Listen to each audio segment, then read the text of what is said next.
상대를 대할 때 지나치게 관대하거나 다정하게 대해서는 안 된다. 친절이 과하면 상대는 선을 넘게 되고 결국에는 멀어지는 경우가 허다하다. 사람은 어떤 일이든 자신과 연관시켜 생각하면서도 자신에게 이익이 되는 것이 아니라면 자신과는 상관없다는 듯이 행동한다. 오랫동안 곁에 있었음에도 사람은 언제든 배신할 수 있는 존재라는 것을 명심하라. 사람은 일단 이해관계가 달라지면 태도가 달라진다. 따라서 그 사람의 성격이 파악되면 그런 사람인 줄 알고 그 사람을 대할 필요가 있다. 사람은 누구나 가면을 쓴다.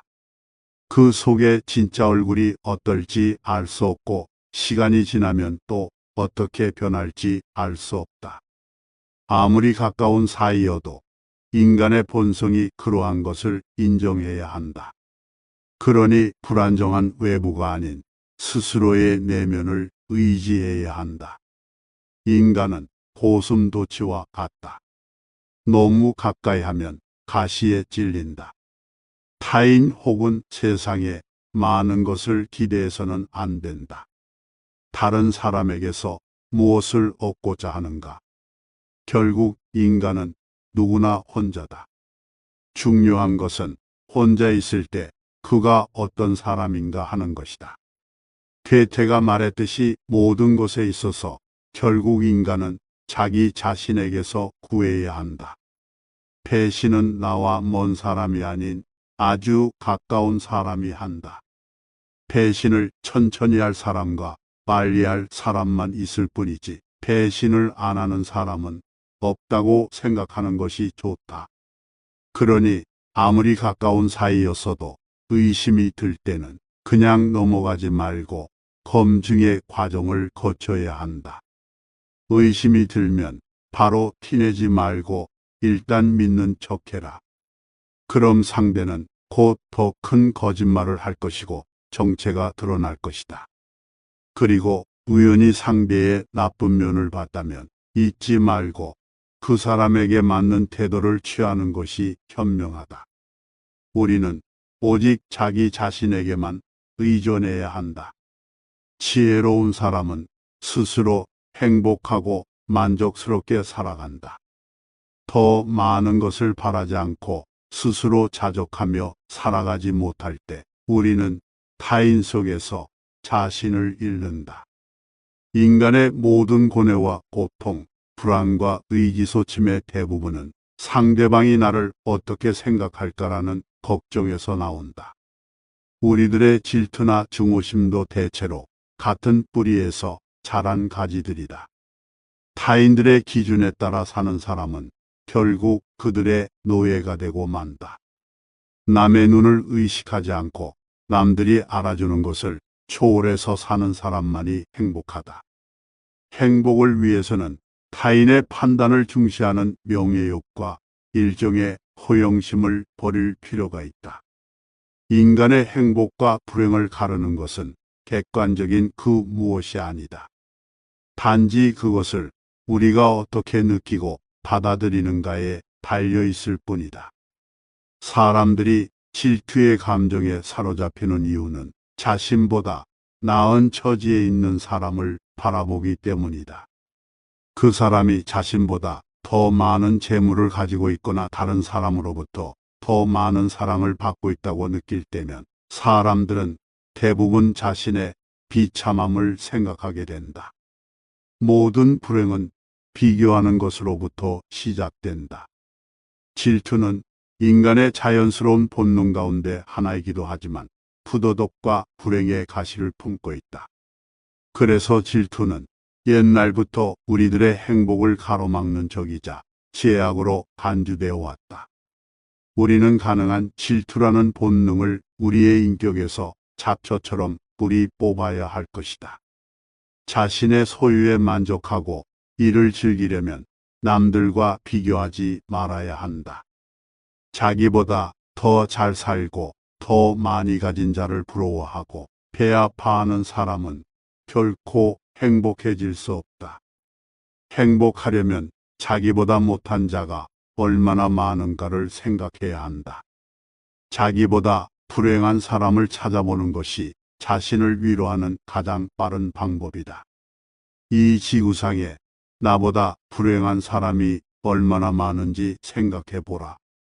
태어날 때부터 앞을 보지 못하거나 듣지 못하는 사람들, 한 끼 식사조차 제대로 못하는 사람들, 그들도 역시 그대의 주변에서 그대와 함께 살아가고 있는 사람들이다. 지금 얼마나 많은 사람들이 당신보다 앞서 있는가를 생각하기보다는 얼마나 많은 사람들이 당신의 뒤를 따르고 있는가를 생각하라. 인간이 살고 있는 이 세상은 그가 바라보는 각도에 따라 모양이 달라진다. 우리는 흔히 자기가 가진 것은 생각하지 못하고 자신에게 부족한 것만 생각하기 마련이다. 그대로 불행의 길을 걷게 된다. 우리는 항상 위보다 아래를 보고 살아가야 하며 자기보다 행복하다고 여기는 사람이 겉으로 보기에만 그런 것인지 아니면 실제로는 불행을 감추고 사는 것은 아닌지 의심해 봐야 한다. 지금 다른 사람들의 상황을 부러워하고 있는가? 사실 그 사람들의 상황은 그 사람들의 성격에 맞을 뿐이고 당신 성격에 맞는 것은 아닐 수도 있다. 만일 당신이 그 상황에 놓인다면 자기를 불행하게 느낄 것이고 참기 힘들어질 수도 있다. 물고기에게는 물속이, 새에게는 하늘이, 두더지에게는 땅속이 행복한 것처럼 자기에게 적합한 분위기만이 행복을 주는 것이다. 자기 마음이 어떻게 움직이는가에 따라 행복과 불행은 서로 위치를 바꾼다. 이미 바꿀 수 없는 불행한 과거는 되도록 빨리 잊어버리자. 또한 언제 닥칠지 모르는 미래 때문에 마음의 평화를 잃는 일은 없어야 한다. 이를테면 우리는 불행한 일이 절대로 일어나지 않을 것이라거나 적어도 지금 당장은 일어나지 않을 것이라는 것을 안다. 타인과의 관계도 마찬가지다. 타인의 관계를 유지하기 위해 연연하지 말고 자신의 생각과 판단을 중심으로 살아야 행복해질 수 있다. 우리가 남의 평가를 중요하게 생각할수록 스스로에게 해가 되고 점점 약해진다. 그러니 본능을 잘 다스려 남의 칭찬이나 비난에 흔들리지 말고 내 생각과 주관을 우선으로 생각해야 한다. 남의 눈을 의식하지 않고 남이 알아주는 걸 개의치 않는 사람은 훨씬 행복하다. 일의 내용이나 결과보다 더욱 중요한 것은 그 일에 대해 내가 어떻게 생각하느냐이다. 남들이 뭐라고 생각할까? 늘 이런 생각에 사로잡혀 사는 사람은 노예일 뿐이다. 노예는 늘 주인의 눈치를 살피고 주인의 명령에 따라야 하는 운명이다. 왜 남을 나의 주인으로 만드는 노예 짓을 하려고 하는가? 결국 인간의 행복은 얼마나 홀로 잘 견딜 수 있는가에 달려 있다. 우리가 느끼는 거의 모든 슬픔은 사람들과의 관계에서 발생한다. 우리는 다른 사람들과 같아지기 위해 우리 인생의 대부분을 낭비한다. 사람들의 눈높이에 나를 맞추려는 데서 모든 불행이 시작된다. 사람은 혼자일 때 온전히 자신이 될 수 있다. 그가 고독을 사랑하지 않는다면 자유를 사랑하지 않는 것이다. 인간의 사교는 사교가 좋아서가 아니라 고독이 두려워서이다. 나는 어쩔 수 없이 나다. 내가 나를 부끄러워하지 않는다면 사람들도 나를 부끄러워하지 않게 될 것이다. 우리의 모든 불행은 혼자 있을 수 없는 데서 생길 것이다. 그러니 고독을 사랑하는 습관을 가져야 한다. 남들과 달리 뛰어난 개성을 지닌 사람은 본질적으로 타고난 것이 고립의 성향이기 때문에 젊은 시절에는 어려움을 느끼지만 나이가 들면 오히려 자유로운 기분이 들게 될 것이다.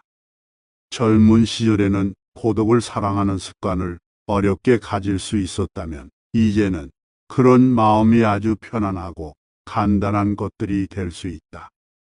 즉, 고독한 마음은 마치 물 만난 물고기처럼 아주 자연스럽게 되는 것이다.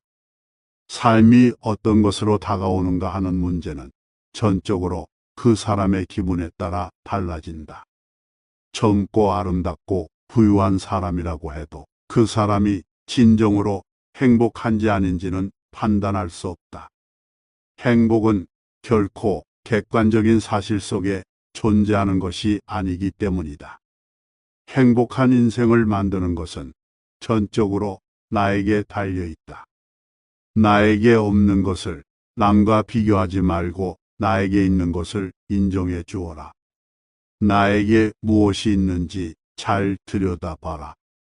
소유나 명성보다 존재 자체가 훨씬 중요하다. 우리의 인생에서 주관은 객관보다 훨씬 본질적이며 즐거움은 주관적 인식에서 나온다. 그러므로 내가 있는 그대로의 나를 인정해 주지 못하는 사람은 얼마나 고통스럽겠는가. 그러니 자신의 내면을 들여다볼 시간을 반드시 가져라. 자신의 내면뿐만 아니라 스스로가 어떤 것을 좋아하는지도 지켜봐야 한다. 그리고 자신의 능력을 정확히 파악하여 자신에게 잘 맞는 일을 찾는다면 행복을 느끼기 쉬워질 것이다. 자신에게 어울리지 않는 일을 선택하는 사람은 불행을 면하기 어려우니 자신을 잘 들여다보는 것은 계속해서 중요하다. 과거에 대한 후회 따위로 나를 괴로움 속에 방치하지 마라. 세상에는 어디에서나 모든 것들에 들러붙어서 무엇이든 항상 취할 준비가 되어 있는 천민 무리가 있다고 한다. 그들은 무수히 때로 몰려들어 있는 해충과도 같은 존재일 것이다. 그들이 그렇게까지 하는 이유는 단지 자신의 무료함을 벗어나기 위해서이다. 스스로 정신적 온기를 충분히 지닌 사람들은 굳이 그 무리에 섞일 필요가 없을 것이다. 지적으로 뛰어난 사람들은 고독한 생활로 두 가지 이점을 얻을 것이다. 하나는 자기 자신과 함께할 수 있다는 이점일 것이고, 다른 하나는 타인과 함께하지 않는다는 이점일 것이다. 모든 교제에는 강요와 고충, 위험이 따를 것이다. 이것을 감안할 때 두 번째 이점은 높이 평가받을 만한 것이다. 사결한 때로는 도덕적으로 문제가 있거나 불합리한 사람과도 접촉하게 되므로 위험한 일이기도 할 것이다. 비사교적인 사람이란 그런 사교성을 가질 필요가 없는 사람이다. 우리가 겪어내는 거의 모든 것의 문제는 사교로 인해 생기기 때문에 사교가 필요하지도 않을 만큼 많은 것들을 지니고 있다는 것은 그 사실만으로도 큰 행운이다.